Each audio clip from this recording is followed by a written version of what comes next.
Bienvenidos y bienvenidas a Rebeldes de la Prevención, un espacio donde profesionales del sector comparten sus retos y experiencias para fomentar el entorno de la cultura preventiva en empresas.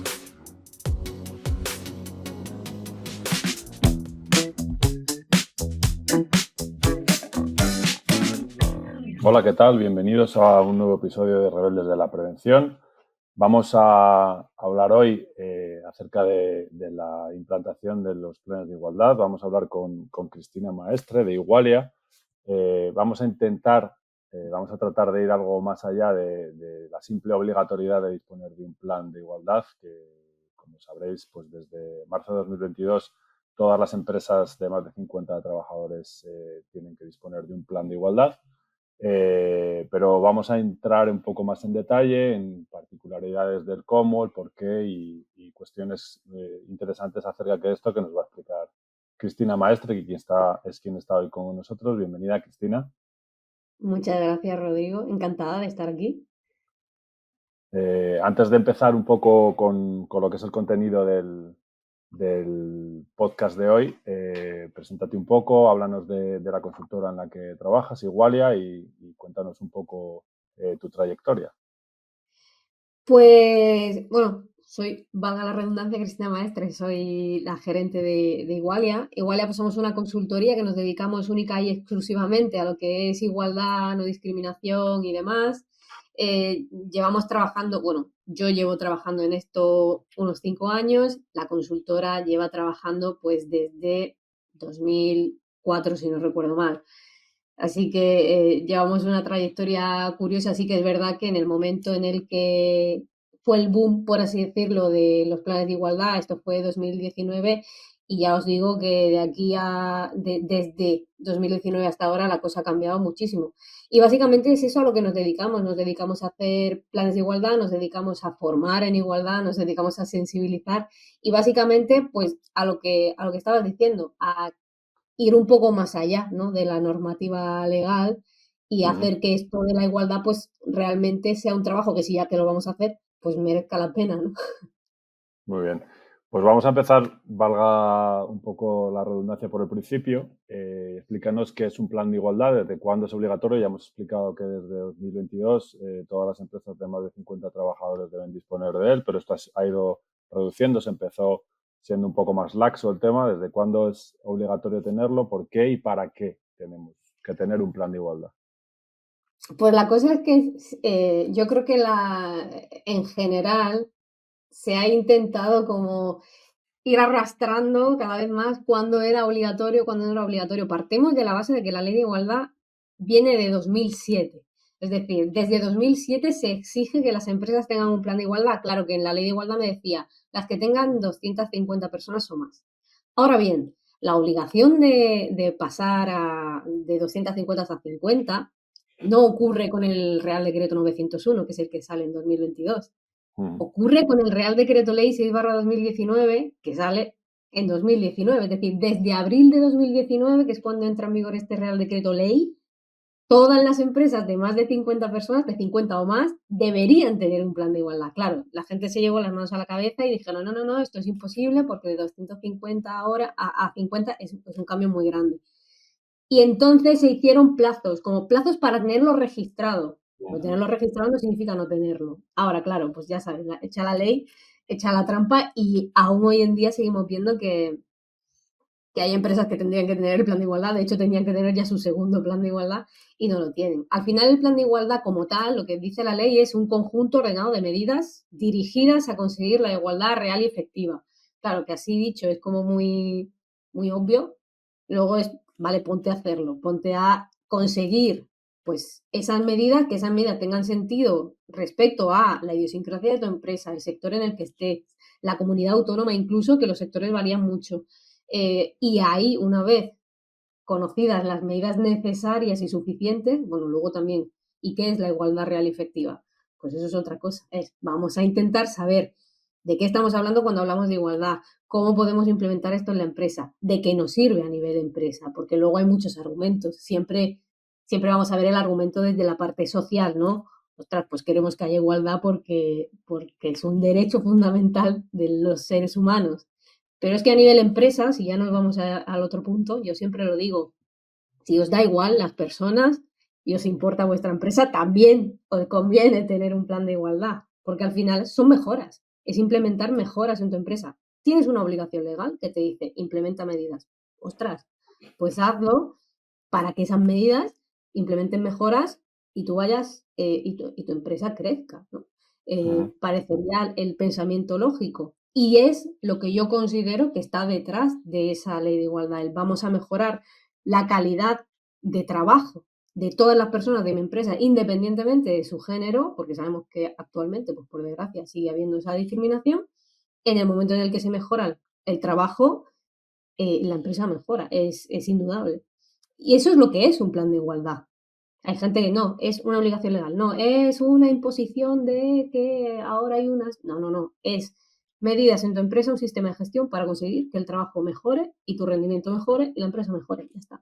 Esto pasa también, esa perspectiva, ¿no? que explicas de, ¿no? Es una obligación, pero en realidad es algo para mejorar en beneficio de todos los que integran la empresa, ¿no? La propia empresa y las personas que trabajan en ella. Esta visión ocurre en muchos ámbitos, ¿sabes? Así todo el mundo. El tema de la prevención de riesgos laborales, que es un punto en el que yo personalmente trabajo mucho, es verdad que ha cambiado un poco el paradigma, pero se veía como una obligación y era algo poco para fastidiar el funcionamiento propio de la empresa, y en realidad es un beneficio para todos. Los primeros para los trabajadores, para que redunda en su seguridad, y después la propia empresa también a niveles de productividad y de incluso beneficio, ¿no? Hay que intentar cambiar, ¿no? Entiendo que vuestro trabajo también incide mucho en cambiar esa visión de que sea algo obligatorio e impuesto para que sea algo en lo que realmente se cree y que sirve, ¿no? Es que de hecho el paralelismo con prevención de riesgos laborales es muy evidente precisamente por lo mismo, porque cuando nace prevención de riesgos laborales es como, ¡buah! Qué pesadez ahora tener que estar implementando cosas. Y también pasa igual que con los planes de igualdad, hasta que no empezaron a haber sanciones y requerimientos de inspección de trabajo y se puso encima a, bueno, pues si no lo hago, te vas a llevar una sanción, la gente no empezó a poner en marcha esa prevención, que aquí al final pues es lo mismo, es prevenir, pero claro, hay una perspectiva de género que hay que tener en cuenta. Y vemos igual, o sea, si el concepto es esto es una obligación legal y ya está, por suerte o por desgracia, en esta sociedad en la que vivimos, las obligaciones legales solamente se cumplen si hay un castigo detrás. Entonces, es imposible que yo, como consultora que me dedico a esto y que creo en esto, vaya con ese discurso, vaya con el discurso de, oye, lo tienes que hacer porque es un imperativo legal. Porque esa empresa o esa organización, esa mentalidad de lo hago porque es una obligación legal, solamente va a funcionar si detrás hay una inspección o si detrás hay una posible sanción. Y no me... A ver, que sí, que ok, también le vamos a trabajar a esas empresas, ¿no? Pero no es algo no es un discurso que a mí me guste, porque yo no te lo hago porque es una obligación legal, yo te lo hago porque te vengo a mejorar tu situación. Y en el momento en el que eso se capta, en el momento en el que se entiende que las personas trabajadoras estén mejor, implica que trabajen mejor y a ti te conviene que trabajen mejor, se cambia el chip y se empieza a trabajar bien. Y se empieza a trabajar bien el plan de igualdad porque al final trabajarlo lo tenemos que trabajar. Entonces, si lo vamos a trabajar, porque no nos queda otra, ¿de verdad queremos invertir tiempo, invertir dinero, invertir recursos en hacer algo que se va a quedar en un cajón? Ostras, pues si ya que lo vas a invertir, pues haz algo que realmente te vaya a beneficiar. Y es que el beneficio es enorme. Y solo, claro, ¿qué pasa? Que solamente se dan cuenta la gente que pone en marcha medidas adecuadas y luego lo ve. Y haces luego las revisiones anuales o cada 4 años cuando haces el nuevo plan y dices, ostras, lo que ha cambiado la cosa. Ya, a nosotras mismas nos pasó desde... Nosotras en Igualia no llegamos a las 50 personas, no es obligación, pero tenemos un plan de igualdad. Pues oye, la diferencia entre empezar a tener ese sistema de gestión, implementar, muchas veces ya sabes que en casa del herrero, ¿no? Pero vamos a implementar, vamos a tener ese seguimiento, el forzarte a hacer ese seguimiento, ver todos los indicadores, ver las acciones, reunirte. Y vas viendo las diferencias y vas viendo las mejoras. Tienes esa foto, ¿no? Que siempre decimos, el diagnóstico es una foto que te hace ver. Pues igual, si yo quiero implementar cambios en mi persona, muchas veces, vale, pues vas haciendo fotos y vas viendo el progreso. Pues es igual. tú vas haciendo esas fotos y vas viendo el progreso de tu empresa y es alucinante y es muy beneficioso. Pasa que, claro, tampoco tenemos la costumbre aquí, al menos en Europa, de hablar de dinero, ¿no? Se ve feo hablar de dinero, pero cuando nos vamos a Estados Unidos sí que allí hablan de dinero muy, venga, esto cuánto me va a costar y cuánto voy a ganar. Por lo que se gana, por lo que te vas a invertir, es una barbaridad. Igual deberíamos empezar también con ese discurso, pero a veces da un poquito de miedo.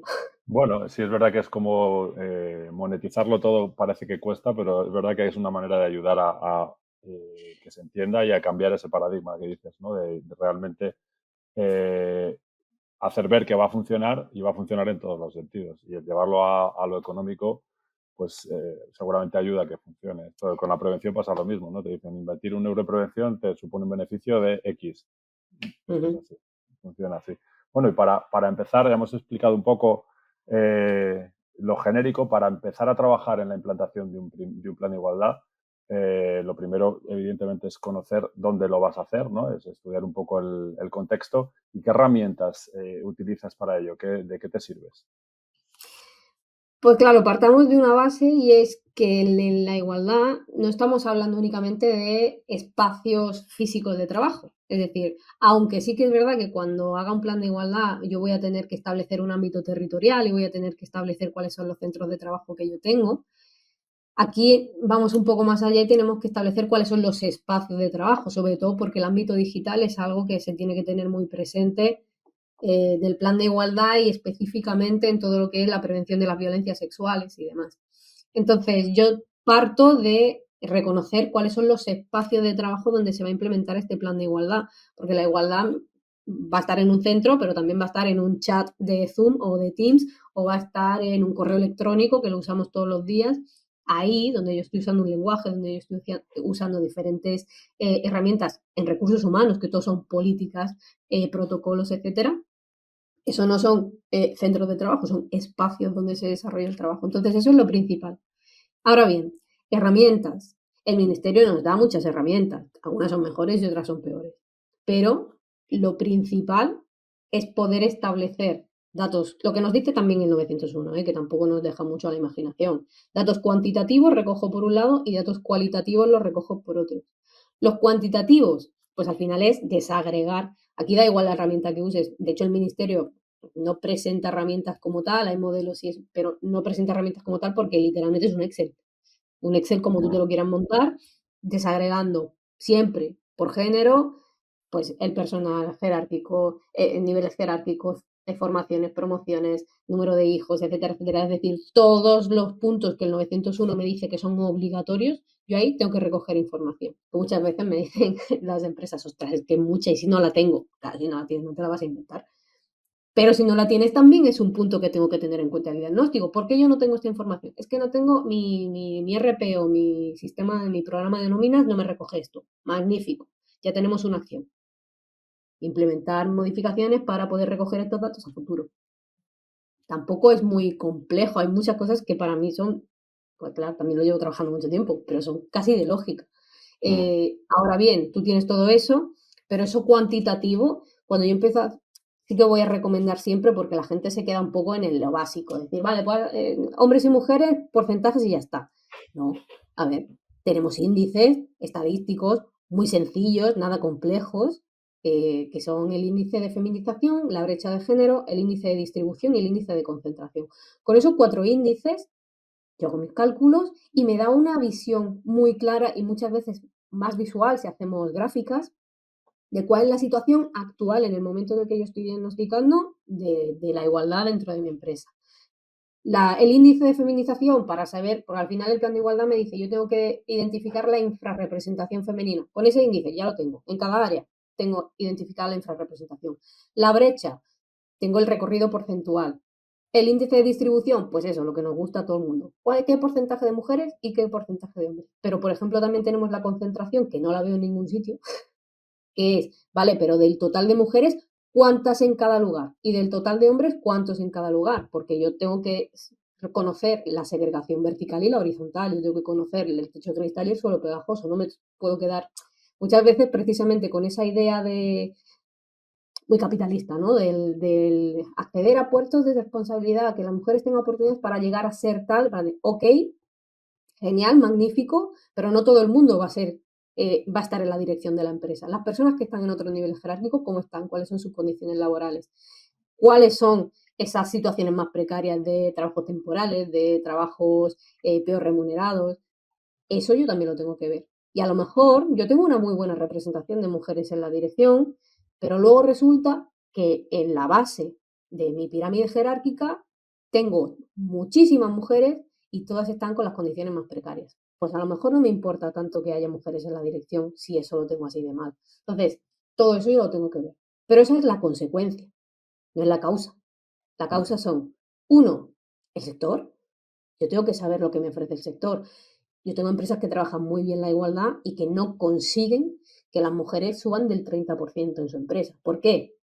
Porque son sectores tecnológicos, porque son sectores de manufactura, porque son sectores que histórica y culturalmente no han tenido mujeres. Es decir, no hay una oferta de currículums de mujeres suficientes para poder llenar. No me importa, magnífico, yo sé lo que me da el mercado y ahora, ¿qué hago yo con lo que me da el mercado? Pues ahí entran mis políticas de recursos humanos.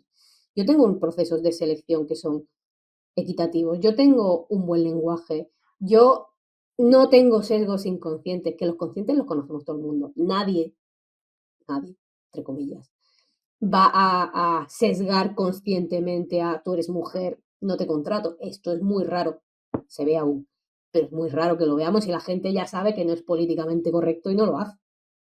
Pero todos los egos inconscientes, el es que claro, yo pienso y no va a saber, o ella no va a estar acostumbrada, o él no va a cuidado, que hay muchos egos inconscientes también para que los hombres entren a sectores feminizados. Todo esto, claro, si yo no contrato hombres para esa área feminizada de mi empresa, que es tan precaria, y sigo contratando solamente a mujeres, las mujeres van a seguir en situación precaria. Y es que contratando hombres, hemos visto, estadísticamente, culturalmente, que los hombres tienden a, pues, por sus condiciones culturales, tienen más predisposición a reclamar mejores condiciones salariales, a reclamar mejores condiciones de trabajo, y suelen, en el momento en el que se equilibra el porcentaje de mujeres y hombres en un área, en un puesto de trabajo, suelen conseguirse mejoras. ¿Por qué? Porque muchas veces las mujeres están ya condicionadas a aceptar que esto es lo que hay. Sí, es lo que comentas, ¿no? Culturalmente el interiorizado que tenemos ciertas cosas y esto sí es verdad que se ve pues en muchos sectores, ¿no? Esa masculinización en sectores como IT o en sectores industriales se da por hecho que una mujer no ocupa un puesto de carretillero, por ejemplo, o cosas así. Ujú. Y la verdad es que de ahí Y hay gente hay que lo no dice así, es decir, es que claro, es que la mujer, es que cómo voy a contratar a una mujer si tiene que estar levantando peso, imagínate, ¿no? Tenía una empresa que era, se dedicaba a todo el tema hierro, maquinarias y tal. Es que cómo va a levantar una viga de hierro de 60 kilos, pero nadie se plantea cómo una mujer va a levantar a un anciano de 80 kilos de una residencia. ¿Por qué? Al final Ujú. es eso, es una cuestión cultural, es una cuestión de lo que consideramos que sí. Y esa consideración, ese sesgo inconsciente, porque a lo mejor si le pones una prueba física, si realmente es necesaria esa fuerza física, si le pones una prueba física, a lo mejor la pasa y ya dirías, ostras, pues estaba equivocada, pero para eso tienes que pasarle la prueba. Si tú ya consideras que no, no le vas a pasar la prueba. Y ahí está el sesgo inconsciente. Y eso Ujú. afecta en todos los ámbitos, en todos los sectores. Has hablado al inicio de un tema que me resulta interesante y esos espacios digitales, ¿no? Que entendemos, y en mucha normativa se habla de los centros de trabajo y se entiende siempre algo como algo físico, la oficina donde tengo ubicada yo mi empresa o la planta donde esté. Pero claro, ahora los espacios digitales son muy habituales. Teletrabajamos, ¿no? Hay parcial o totalmente y hay Mm. relaciones a nivel digital que además muchas veces son un altavoz multiplican, ¿no? Quizá el tema de las relaciones personales y complica quizá, ¿no? Un poco el tema. ¿Cómo me resulta interesante aquí, por ser una realidad actual y, bueno, personalmente yo estoy en ella, eh, ¿qué, de qué manera podemos hacer estos espacios seguros? ¿Qué mecanismos podemos utilizar para que estos espacios digitales sean también, a nivel de implantación de un plan de igualdad y de establecer medidas, qué tipo de medidas podemos incluir aquí?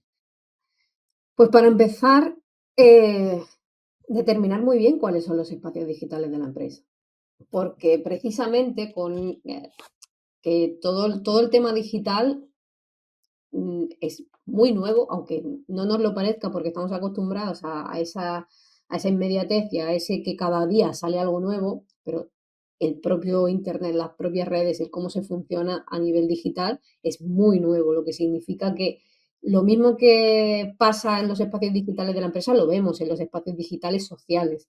Vemos cómo es mucho más fácil situaciones de acoso, situaciones de bullying en el caso de los críos, situaciones de acoso sexual en el caso de las redes sociales, según qué tipo de espacios digitales que se muestren. Psicológicamente, yo sí que soy psicóloga y siempre lo tiro todo mucho por ahí. Psicológicamente es mucho más sencillo poder despersonalizar al otro cuando es una pantalla. Yo no tengo una persona delante, yo tengo una pantalla y Mm, estoy soltando, no hay un tono de voz, no hay una expresión facial, yo no estoy viendo el daño, que a veces tampoco le importa a quien vea, pero el no ver el daño que estoy haciendo hace que mi libertad sea absoluta y también el sentir que estoy enmascarada. Es que nadie me está viendo a mí, nadie me tiene que estar viendo la cara, entonces yo puedo soltar con lo que considere esos espacios digitales que se promueven en nuestro ámbito social, se reproducen igual en el ámbito laboral. ¿Por qué? Porque al final somos personas. O sea, la persona no deja de ser persona en el momento en el que entra a trabajar. Y eso lo tenemos que tener en cuenta. Entonces, principal, determinar esos espacios digitales. ¿Por qué? Porque en el tema de la igualdad se tiene responsabilidad, pero en el tema del acoso, ya no solamente el acoso sexual, la violencia sexual, el acoso laboral también, el acoso discriminatorio también, la empresa tiene responsabilidad legal, penal, en establecer que los espacios sean seguros. Entonces, si yo tengo que establecer que mis espacios sean seguros, lo primero es cuáles son mis espacios. Y esto es el principal problema que tienen las empresas. ¿Tú contactas con tu empleado o con tu empleada por su WhatsApp personal? ¿Por qué contactas por su WhatsApp personal? En el momento en el que hablas de trabajo por ese WhatsApp personal, pasas a crear un espacio digital con esa persona de trabajo, porque estás tratando temas de trabajo. Yo tengo comunicaciones con la persona a su email personal, es decir, o bien establezco muy claramente, oye, mira, si vamos a usar un WhatsApp es porque tú tienes un teléfono corporativo y solo voy a contactar contigo a través de ese teléfono corporativo. Que todo esto debería estar en nuestro protocolo de desconexión digital. No es algo que trabajemos sí, desde que Igualdad, pero esa es otra cosa, sí. claro, si yo tengo un buen protocolo de desconexión digital, ahí yo ya tengo determinados cuáles son mis espacios digitales, porque Ujú. son esos espacios donde no voy a acceder al trabajador cuando no sea su hora. Sí, pero Que puede ser un siempre hay email. alguna urgencia, ¿no? Que te requiere, ¿no? Pues a lo mejor el WhatsApp personal sí que lo puedo localizar y entramos ahí, ¿no? Abrimos una Claro, puerta. es que lo de las urgencias a mí me hace mucha gracia porque parece que todas las empresas se dedican a la cirugía cardiovascular. Yo creo que la urgencia, pues si hay un incendio, ahí hay que llamar a los bomberos, o si hay o sea, las urgencias, vamos a determinar qué es una urgencia. Enviar un PDF no es una urgencia. Que algo se suba hoy a una plataforma en vez de hoy que es viernes, pues el lunes, eso no es una urgencia. Las urgencias intentemos matizar. Y precisamente como los espacios digitales están tan difuminados, no nos estamos dando cuenta de que estamos invadiendo el espacio personal de esa persona, sea trabajadora o no sea trabajadora. Es su espacio personal. Nos iríamos a casa de la persona, imaginemos, ¿no? Eliminamos el espacio digital. Estamos en el no sé cuándo, antes de, En los en 90 el no tan lejos, no hace 90, tanto. ¿no? Nos iríamos a la casa de la persona a llamar a su puerta. Oye, perdona, que es que te he enviado esta carta y no te ha llegado. ¿La puedes leer? Nos lo veríamos absurdo. Y es lo que hacemos con el, bueno, pues la voy a contactar porque así. Bueno, pues eso, yo ahí, si dentro de esa relación, y además, volvemos a lo mismo, somos personas humanas, podemos tener relaciones personales con gente de nuestro trabajo, podemos irnos luego a tomar algo, podemos incluso tener relaciones de amistad, relaciones sentimentales, no sentimentales, pero sí de algún tipo de... Pero si yo eso lo estoy haciendo dentro de mi espacio digital laboral, lo estoy haciendo en mi trabajo. O sea, que yo le esté diciendo a una persona, vámonos de caña por su WhatsApp personal porque somos colegas es una cosa, pero que yo lo esté haciendo dentro del espacio digital en un chat de Teams, por ejemplo, lo estoy haciendo dentro del espacio de trabajo. ¿Qué significa? Que si ese vámonos de cañas, que es inofensivo, se convierte en porque no me haces caso, es que me he enamorado de ti, es que necesito que me des una cita, si no lo haces te voy a fastidiar tal proyecto. Ah, eso es laboral. Entonces Ujú. tenemos que tener eso en cuenta. Lo principal, definir los espacios y ahora dices, vale, definidos mis espacios, ¿qué hago? ¿Cómo puedo hacer para implementar esa prevención? Hay muchas, hay grandes corporaciones que implementan, por ejemplo, lo de tener vetadas según qué tipo de palabras malsonantes, por ejemplo, ¿no? Que yo no pueda hablar mal porque directamente no me deja. De hecho, en el propio chat de Teams, que nosotras utilizamos Teams, en el chat da igual, pero en los GIFs y demás, las cosas que tú tienes que buscar a nivel externo, ¿no? Que necesitas una conexión externa, no puedes poner ninguna palabra malsonante porque no te la reconoce. Entonces, eso es algo que tiene implementada la propia plataforma. Y Ujú. luego hay otras que, pues te pueden, claro, esto tiene que pasar por todo un proceso, porque yo también luego como empresa puedo decir, vale, pues entonces veto que se hable de salario o veto que se hable de condiciones laborales dudosas. Entonces estoy coartando la libertad de las personas trabajadoras de poder asociarse, de poder... Vale. Cuestión, la única manera segura sensibilizando y formando, sensibilizando y formando, sensibilizando y formando. Y que las Sí, personas sepan. como en tantos ámbitos, es el tema de la formación y la Claro, sensibilización, sí. si yo me baso única y exclusivamente en ponerle barreras a la persona para que no se las salte, llegará un momento en el que alguien salte muy alto. Es Sí, sí. imposible que yo, poniendo barreras, consiga una prevención real. La prevención real es cuando la barrera no tiene que existir, porque la persona no lo va a hacer. Y hay cosas con las que ya se consigue eso, ¿eh? Es decir, hay cuestiones que son tabús en la sociedad y que nadie haría, o al menos haría creyendo que lo está haciendo bien. Cuando hablamos de lo que nos afecta en igualdad, ¿no? El discriminar a tal, o el hacer, el acosar sexualmente, o el pedir tal, o las violencias sexuales, el hacer chistes, yo he visto grupos de WhatsApp de trabajo con vídeos y vídeos y vídeos y vídeos y vídeos y vídeos y vídeos de contenido no apropiado para el trabajo. Y eso se ve normal, no pasa nada. Uy, si luego afecta, uy. Bueno, hubo el caso de Ibeco hace ya unos años que no pasó nada, y fue ese vídeo de esa trabajadora que fue de WhatsApp en WhatsApp, de teléfono en teléfono, y acabó con esa chica quitándose la vida, Sí, y lo nadie pensaba conozco que eso. estaba haciendo nada mal. Ahora bien, tú pones, por ejemplo, un tema ultra tabú de la sociedad, que es el canibalismo. Nadie en su sano juicio hablaría de eso en un chat de empresa. De, oye, tengo ganas de... Pero porque además es algo que socialmente vemos como perturbadísimo, pero no vemos perturbadísimo querer violentar a alguien sexualmente. Ahí es donde tenemos que empezar con la educación. O sea, la educación es principal para que, no es que yo te ponga barreras, es que tú no vas a querer, porque lo vas a ver una aberración. Es una aberración violentar a alguien. Es una aberración usar los cuerpos de las personas como si fueran cosas. Es una aberración que yo tenga a una compañera o a un compañero de trabajo hostigado. ¿Con qué fin? Con fines que de que ya a mí yo me sienta mejor o que, es decir, sensibilización, sensibilización, formación, formación. Y es la Ujú. única forma. Vamos a entrar un poco para que quien nos escuche sepa un poco la teoría de todo esto, ¿no? Hemos divagado mucho sobre temas diferentes, Sí. que es muy interesante. pero vamos a intentar acotar lo que es un contenido mínimo tal y como te establece la normativa de qué tengo que tener en un plan de igualdad. Un poco listar aquellos puntos clave y luego ejecutar eso. Sí.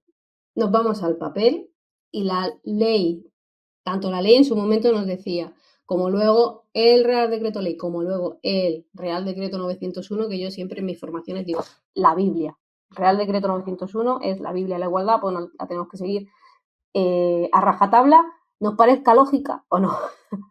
¿Qué es lo que nos dice el 901? Que yo tengo que estar, bueno, lo que decíamos antes, datos cuantitativos y datos cualitativos de diferentes áreas, que son el área de selección y contratación, el área de promoción, el área de formación, dedicada, formación obviamente a las personas trabajadoras, las condiciones laborales, la infrarrepresentación femenina, el acoso sexual y por razón de sexo, que luego con la ley 10/2022 se amplía a todas las violencias sexuales, y luego me dice, también tienes áreas opcionales, que pueden ser la salud laboral con perspectiva de género, la violencia de género, la comunicación y el lenguaje no sexista, que cuidado, porque si por convenio nos pide que eso sea obligatorio, ya no es opcional. Hay muchísimos convenios que tienen un área de violencia de género y que la violencia de género viene como materia que debe incluirse dentro del plan de igualdad.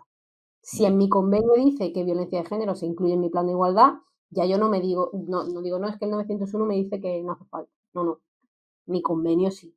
Por tanto, la tendría que contemplar dentro de mi diagnóstico y mi plan de igualdad. Dentro de esas áreas también está retribuciones y ¿cómo se llama? Las que, ahora no me sale el nombre, sistema de valoración de puestos de trabajo. ¿Qué es lo que pasa? Que como luego nos salió el 902, que es un Real Decreto única y exclusivamente de igualdad retributiva, cada vez más vemos que en el diagnóstico, el área de retribuciones, vamos a tener las conclusiones, pero vamos a remitirnos todo el análisis a la auditoría retributiva, porque al final la auditoría retributiva, ya como documento, es un documento muy denso si se hace bien, cuidado que también he visto cosas, barbaridades de auditorías retributivas. La auditoría retributiva consta de dos partes. Primero, todo el sistema de valoración de puestos de trabajo. ¿Con qué herramienta? La del Ministerio es muy buena. Ya no solamente es que sea muy buena, es que está consensuada con sindicatos y patronal. Por tanto, sabemos que si la usamos, en la comisión negociadora no la van a aceptar. Ah, no, es que yo tengo mi sistema propio de valoración. Vale, magnífico. ¿Puede servir? Sí. ¿Tiene perspectiva de género? Ah, no sé. Pues entonces no. Porque la ley me exige que tenga perspectiva de género. No me exige que use su sistema de valoración, pero me exige que el mío, el que yo use, sí que tenga perspectiva de género. Ahora bien, con ese sistema de valoración yo establezco grupos de puestos de igual valor. Es decir, puestos que valen lo mismo a nivel empresa, que me repercuten lo mismo, que tienen las mismas exigencias y no tienen por qué ser el mismo puesto. Y con esos puestos de igual valor, analizo la brecha salarial y veo si existe una brecha salarial entre los puestos de igual valor. Esa brecha salarial, que ahora mismo es del 25%, pero cuidado, porque tenemos la directiva europea que nos dice que la transparencia retributiva nos baja la brecha al 5% y esto llega a España, si no recuerdo mal, en 2025. Tengámoslo en cuenta. Por ahora no, por ahora 25%, pero nos va a bajar al 5%, ¿eh? Nos dice que en el momento en el que Un encontremos cambio una brecha... como para tener en cuenta ya. Sí, ya nos fastidió los de 250 a 50 personas, pues de 25 al 5, Sí, porque la brecha del 5% es muy fácil que se encuentre. Ahora bien, ¿esa brecha está motivada por factores de género? Eso es lo que yo tengo que conseguir descubrir en mi auditoría. No, está motivada porque ha habido estas condiciones o estas circunstancias del propio trabajo o del propio... No problem. Si lo puedes justificar, ahora sí, no lo puedes justificar, tienes un problema. Y las sanciones aquí sí que son cuantiosas. Entonces, claro, tú haces todas las auditorías retributivas, estás analizando grupo por cada uno de los conceptos de tu nómina, porque hay gente que dice, bueno, pues sí, salario base por un lado, variables por otro. No, amigo. Inspección de trabajo va a decirte que eso o lo arreglas o tienes un problema. Por cada uno de los conceptos. Yo tengo de concepto nocturnidad. Vale, pues nocturnidad te analizo únicamente nocturnidad. Y tengo también luego, yo qué sé, un bonus que tienen los comerciales. Pues el bonus lo analizo por su parte. Es decir, yo analizo todos los conceptos y en cada uno de esos miro si hay una brecha y miro si esa brecha tiene motivación de género. Porque a lo mejor, claro, por salario base muy pocas, no vamos a encontrar brechas. No, es que vamos por convenio, vale, magnífico, ok. Pero luego las políticas salariales de la empresa, ese bonus que yo doy a final de año a quien me ha caído bien y resulta que siempre es un hombre, ¿por qué? ¿No? Es decir, de hecho, uno de los puntos de las medidas que normalmente se intentan poner, que no siempre se consigue, pero que es muy recomendable poner en las medidas para solventar las brechas salariales, es que se impida la negociación del salario en los procesos de selección. Que no se permita que haya una negociación salarial entre la persona a la que vamos a contratar y la empresa. ¿Por qué? Volvemos a lo mismo. Culturalmente está visto que los hombres tienden a negociar más el salario. Lo que significa que yo puedo argumentar, no, es que claro, está el salario por convenio y luego la mejora pactada. ¿Y esa mejora pactada se la ofreces a la gente o estás esperando a que la gente te la esté reclamando? Porque entonces nos vamos a tener una brecha. Y esa brecha sí que sería por motivo de género, si esa brecha me está dando más del 25 o dentro de un año más del 5% de diferencia entre hombres y mujeres. Entonces, es importante que se analice todo. Y lo dicho, esto, como es muy extenso, yo he tenido registros, auditorías retributivas que superan las 600 páginas, porque claro, podemos tener muchísimos conceptos, se saca del diagnóstico, es un documento aparte, y en el diagnóstico van las conclusiones en ese área de retribuciones. Y en el resto de diagnóstico, pues todas las áreas, analizadas tanto a nivel cuantitativo como a nivel cualitativo. Todos los índices, grafiquitas siempre recomiendo para que sea más visual, porque no todo el mundo tiene por qué saber cómo hacemos el trabajo. Y luego todo lo cualitativo, es decir, consecuencia, causa. ¿Cuáles son mis políticas de empresa que están perpetuando que esta situación se dé?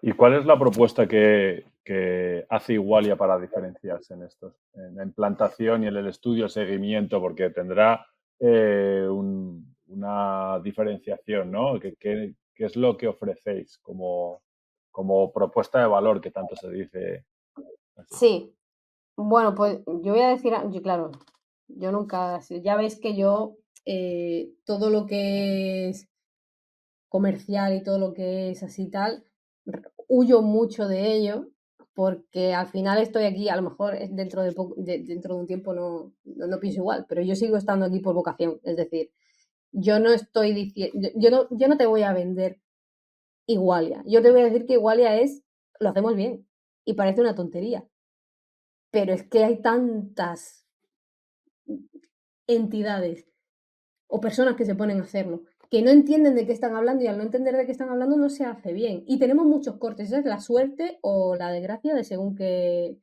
situaciones. Tenemos muchos cortes, tenemos RECOM, tenemos inspección de trabajo.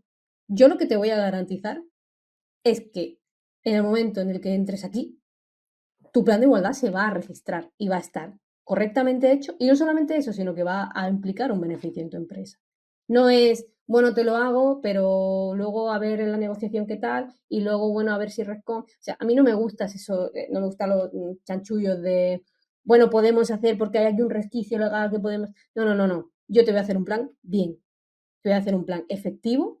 La negociación va a ir bien porque un plan bien hecho, la parte social, que muchas veces es el miedo, es que tengo que negociar, pues que los sindicatos me van a decir que si lo haces bien no hay problema.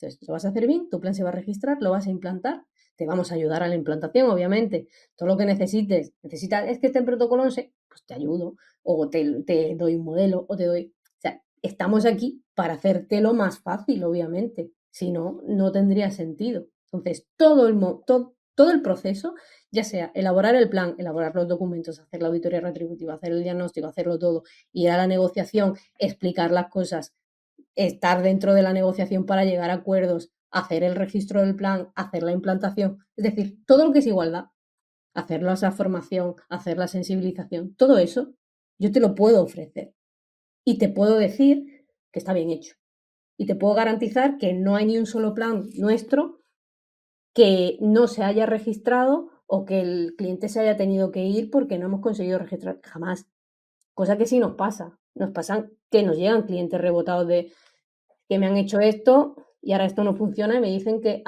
no saben qué hacer más. Y tenemos que empezar de cero, porque muchas veces la gente nos dice, y yo sé que eso molesta, el haber hecho una inversión y que no sirva y decirte, no, tienes que empezar de cero. Y no se puede aprovechar algo, es que aprovechar muchas veces las cosas que se hacen mal cuesta más tiempo, más trabajo que empezar de cero. Pues te lo voy a empezar de cero, pero te voy a garantizar que se va a solucionar y que lo vas a registrar. Y parece que esto que yo te estoy diciendo debería ser el argumento de todas las consultoras. Pero ahora mismo es nuestra propuesta de valor. Ujú. Dice que lo vamos a hacer bien. Es lo que hemos hablado un poco al principio, ¿no? El hacer las cosas por cumplir con lo que te dice la normativa o hacer las cosas porque realmente crees en ellas y al final es lo que realmente va a funcionar, ¿no? El pasar el trámite legal, ¿no? Es decir, bueno, cumplo el ticket en auditoría y a otra cosa. Y es que hay mucha gente que cree que esto no tiene. El mayor peligro aquí son esas personas que consideran que esto no importa y que es muy sencillo. Porque claro, cuando tú no le das importancia a algo, no le das el valor que tiene, por tanto consideras que claro, que esto pues, es muy sencillo de hacer. Y entonces se ponen a hacerlo y yo he visto grandes consultoras de recursos humanos hacer esto, servicios de prevención de riesgos hacerlo. Es decir, gente que se mete porque no entiende la importancia que esto tiene, la dificultad que tiene, porque le da igual, porque considera que esto de la igualdad es un invento que viene ahora de los progres. Vale, ok, hazlo. Y lo hace además y bueno, esto te lo hago te lo regalo y te doy una piruleta a cambio. Y cuando llega, que a lo mejor te pasa a la comisión negociadora porque tienes súper buen rollo con tu RLT y la RLT le da igual, no te lo pasaré, le da igual y te lo firma. Y llega Recon y no te lo pasa. O llega Inspección de Trabajo y te sanciona. Y ahí es cuando vienen ¿cómo es esto posible? Y hemos tenido clientes que se han dejado un dinero porque es una consultora grande de tal, pero es que me lo han hecho y me aseguran que está bien. Pues, señora, ya le dice autoridad laboral que no. O sea, váyase usted con las personas que saben de lo que están hablando.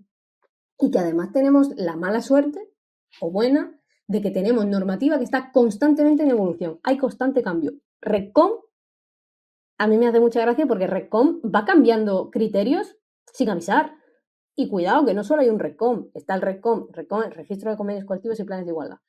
Redcom está el nacional, que tiene unos criterios que normalmente van un poco así como más suaves, pero es que si mi plan es regional, yo tengo que registrar en el Redcom de mi comunidad autónoma. Y cada comunidad autónoma tiene los criterios que considera.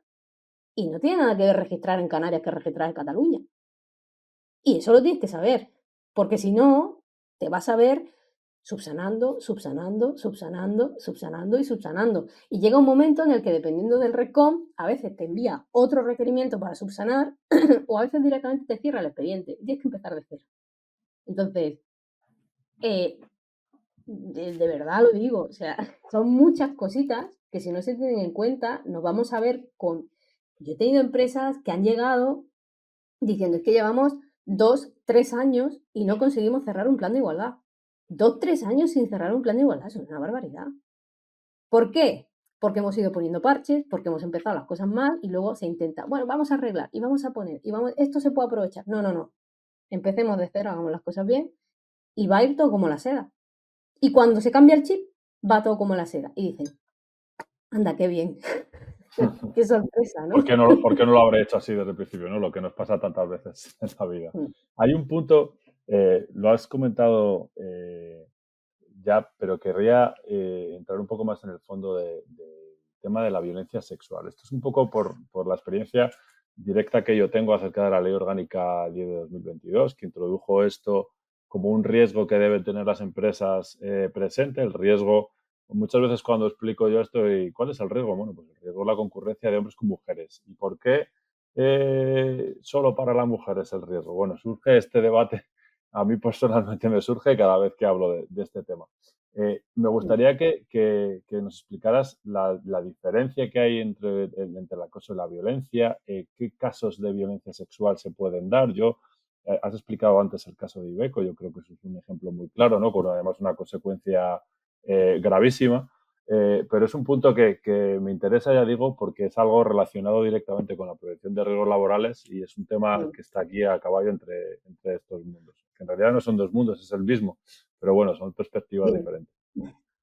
Es algo que además entre el área de prevención y el área de igualdad se tienen que tocar mucho y entenderse muy bien y dejar fuera también egos, porque he visto veces donde empiezan a pelearse los comités de a quién le corresponde y es como, a ver, tenemos una víctima que es cada que tenemos que priorizar y no quién va a hacer un acta o quién va a hacer un tal.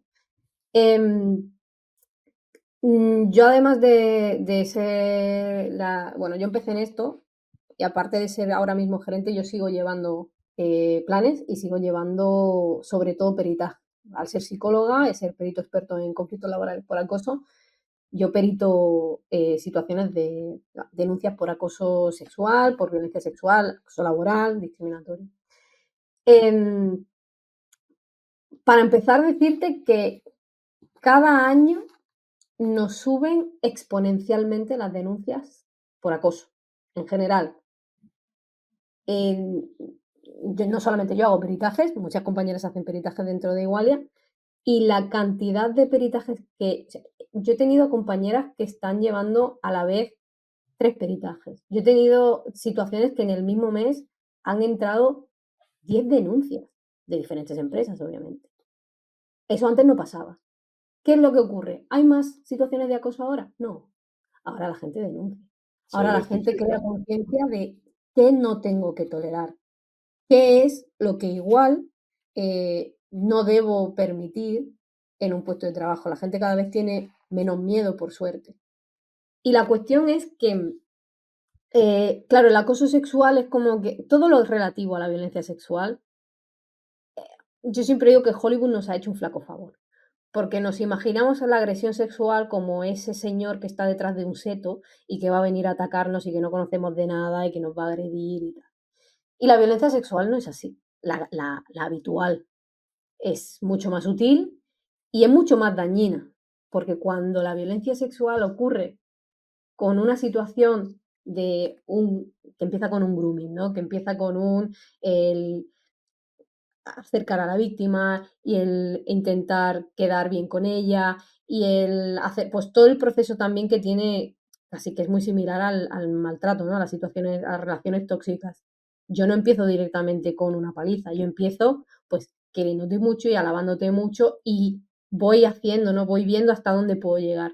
Voy viendo si ese comentario sexual que te he hecho te molesta o no te molesta. Voy viendo lo que toleras.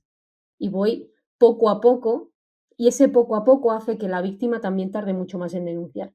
Porque cuando tú te consideras responsable de que si has tolerado A, ¿por qué B no? Y cuando ya nos hemos pasado el alfabeto entero, te sientes culpable de no haberlo dicho antes y piensas que has dado pie. Y tenemos muchísimas víctimas que nos llegan diciendo, es que yo creo que ha sido culpa mía, es que yo no debería haber hecho esto, es que yo no le debería haber dicho. Y por esa sensación de responsabilidad, no se denuncia antes y lo que se denuncia suele ser gravísimo. Yo hace poco hice una investigación de la que salió el método que ahora mismo usamos en Igualia. Hice una investigación basándome en todas las investigaciones de 3 años para ver patrones y para ver de qué manera se podía hacer objetivo el proceso. Y a mí yo necesitaba mucho, precisamente como psicóloga, el eliminar la necesidad de que hubiera un daño psicológico en la víctima para poder considerar que una denuncia era válida, porque muchas veces necesitamos que la víctima esté mal y que la víctima sufra y que la víctima... Bueno, ¿y si yo tengo una víctima resiliente? ¿Eso significa que ese acto está bien hecho? Yo siempre lo pongo en la comparación con si yo voy a denunciar un robo y me han robado, yo qué sé, una figurita que yo tenía, ponémonos me han robado una figurita. Esa figurita yo me la acababa de comprar y me ha costado 2 duros y me da igual. O esa figurita era de mi tatarabuela que ha ido pasando de generación en generación y tiene un valor sentimental tremendo. El daño es diferente, pero el acto es el mismo, que es un robo. Entonces, cuando hablamos de violencia sexual, cuando hablamos de acoso sexual, cuando hablamos de acoso discriminatorio, estamos en lo mismo.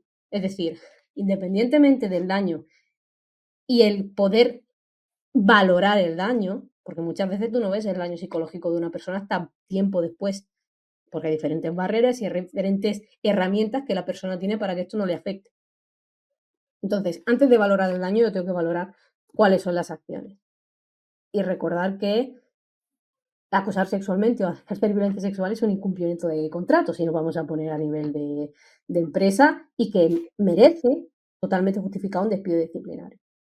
Entonces, la violencia sexual puede ir desde esos comentarios, bueno, ponte una faldita más corta que viene más guapa, o ay, maquíllate que viene más, que así tienes mejor cara, o lo contrario, uy, qué mal vienes hoy, qué fea vienes, vienes mejor cuando tal, o comparar a dos compañeras, son cuestiones que podemos ver triviales. Bueno, antes veíamos triviales el darle una palmada en el culo a la secretaria, ahora ya no, y ahora vemos trivial el decir, hacer comentarios sobre el aspecto físico.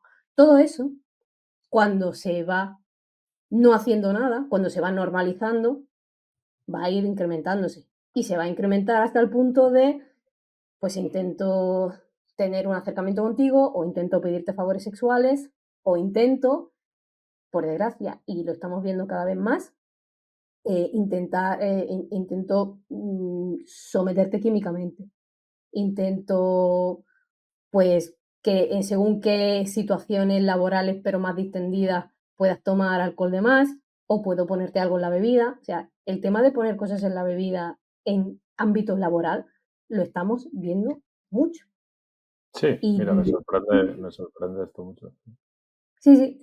Y, Sí, y eso es lo que esto, dices, ¿no? Que eso se produce quizá por un consentimiento previo a cosas que no se identifican como actos de y porque violencia y que aunque al tú final lo acaban. consientas, el resto del contexto te dice que es que si lo dices es que estás exagerando. Y es que no puedes ser tan susceptible. Y mujer, ¿qué más te va? Y digo mujer porque luego también tenemos, sí que es verdad que las mujeres son el porcentaje más amplio de víctimas, pero es que un hombre denuncie violencia sexual es casi imposible.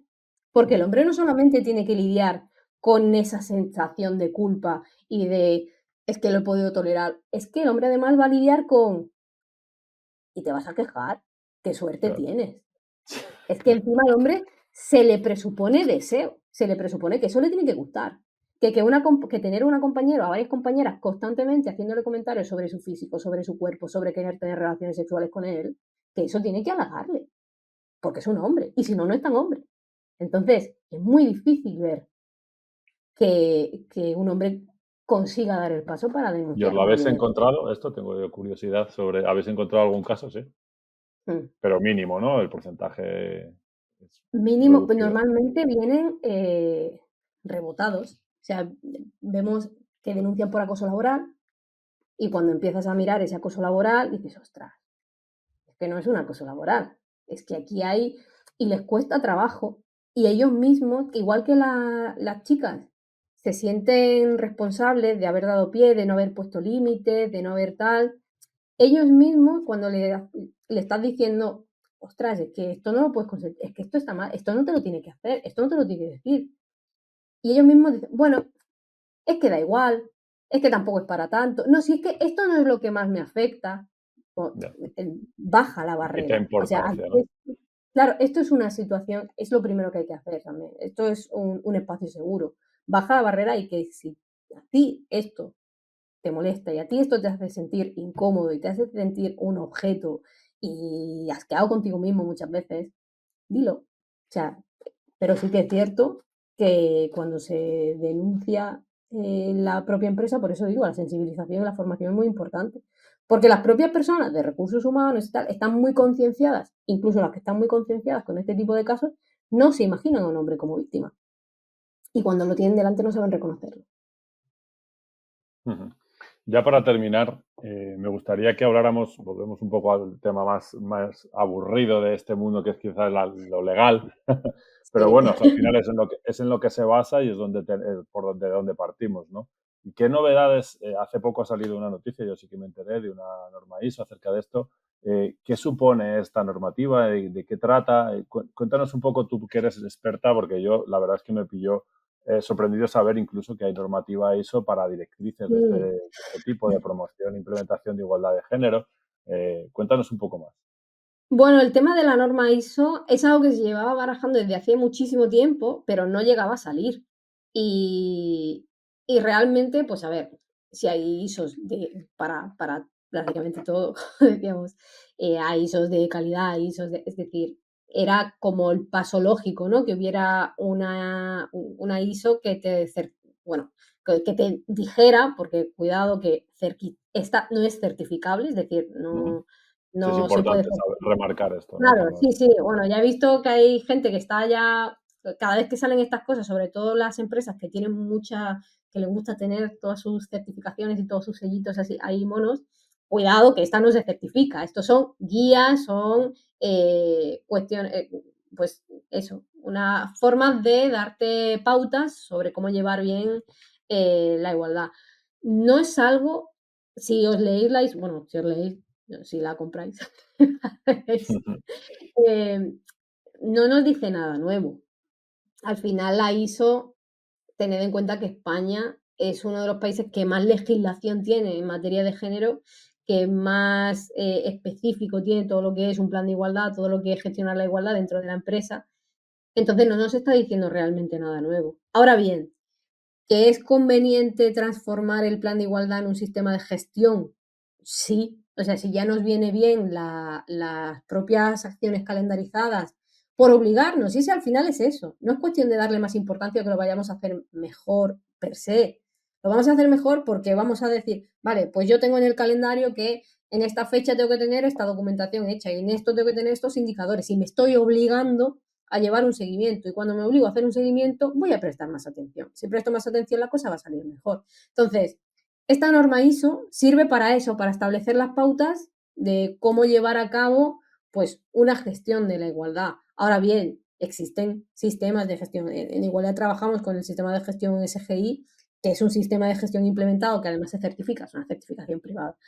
Pero, ¿qué te hace eso? Exactamente eso, es, vale, pues vamos a hacer que todos los procedimientos, todos los protocolos, todos tal, para poder llevar de manera al día y bien todo lo que es la igualdad.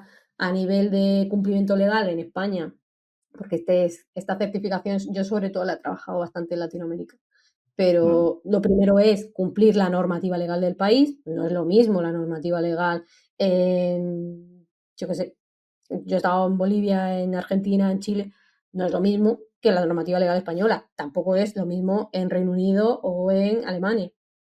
De hecho, por ejemplo, la normativa legal española exige que las empresas investiguen internamente situaciones de acoso sexual cuando ocurren y es una responsabilidad de la empresa. Y comentaba con unas compañeras argentinas que en Argentina es lo contrario. La empresa tiene prohibido investigar y tiene automáticamente que derivar a las autoridades. Entonces, imagínate que intentáramos, la Sí, no es liaríamos bastante. equiparable. Ujú. Entonces, primero, normativa legal del país y luego sistema de gestión, preceptos básicos, imprescindibles para llevar esa gestión de la igualdad de manera correcta dentro de la empresa. Muy bien, pues muchas gracias, Cristina, por profundizar tanto en Gracias a este ti. tema. Espero que haya resultado interesante a quien nos escuche y que le arroje luz, ¿no?, en algunos puntos que yo creo que son temas muchas veces desconocidos o que no se les da toda la importancia que merecen. Y nuestra intención con este episodio era, pues eso, que se conozca mejor, que al final lo que dices, la formación, la sensibilización en estos ámbitos es la que ayuda a que todo funcione mejor. Así que nada, muchas gracias Muchas y que gracias vaya a todo muy ti y a bien. vosotros. Igualmente, un placer. Estamos en contacto y nada, gracias a nuestros oyentes. Esperamos que os haya resultado interesante el tema y nos vemos en otra ocasión. Muchas gracias.